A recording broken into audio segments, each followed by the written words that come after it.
देश का मतलब सिर्फ ये नहीं है कि प्रधानमंत्री के 2-3 दोस्त।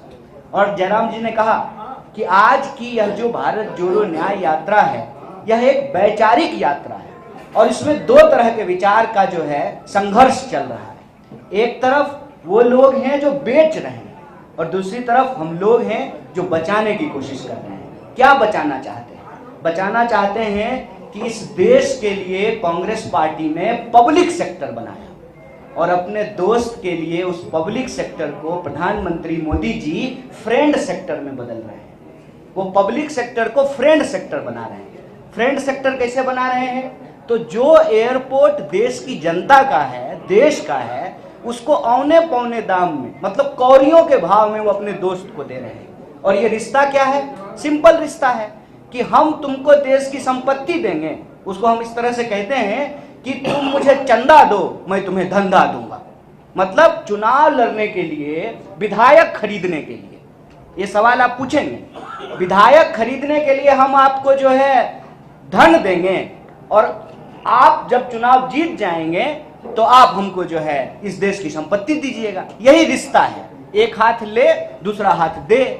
सवाल यही है ना कि लोकतंत्र को कौन बेच रहा है, और लोकतंत्र को जब बेचा जा रहा है तो लोग जो हैं, लोग कहने का मतलब 140 करोड़ लोग, उनको इस बात पर ध्यान ना जाए, उनका ध्यान इस तरफ ना जाए कि रेलवे उनकी है, एयरपोर्ट उनका है, बोकारो स्टील प्लांट उनका है, तमाम पब्लिक सेक्टर उनका है, उस तरफ उनका ध्यान ना जाए। इसलिए यह जरूरी है कि लोगों को आपस में लड़ाया जाए। ये बहुत पुरानी तकनीक है, ये लोग जो है ब्रिटिशर्स से सीखे हैं।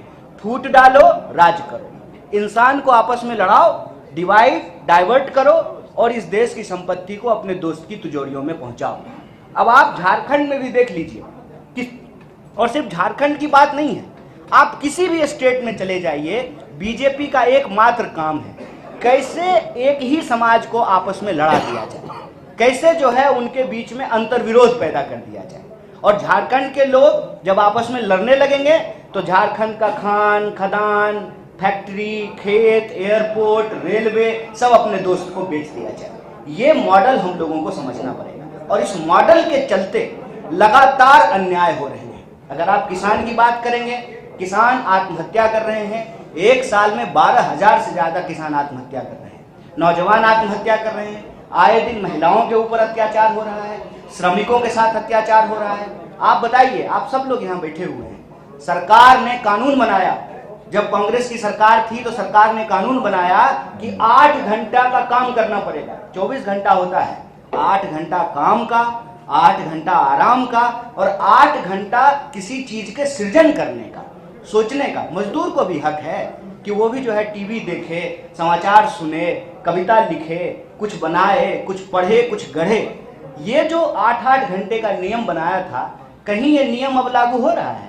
आप सब लोग मीडिया सेक्टर में ही हैं, बता दीजिए 8 घंटा काम करते हैं कि 8 घंटा से ज्यादा काम करते हैं? लेकिन आपको मजबूरी में काम क्यों करना पड़ता है?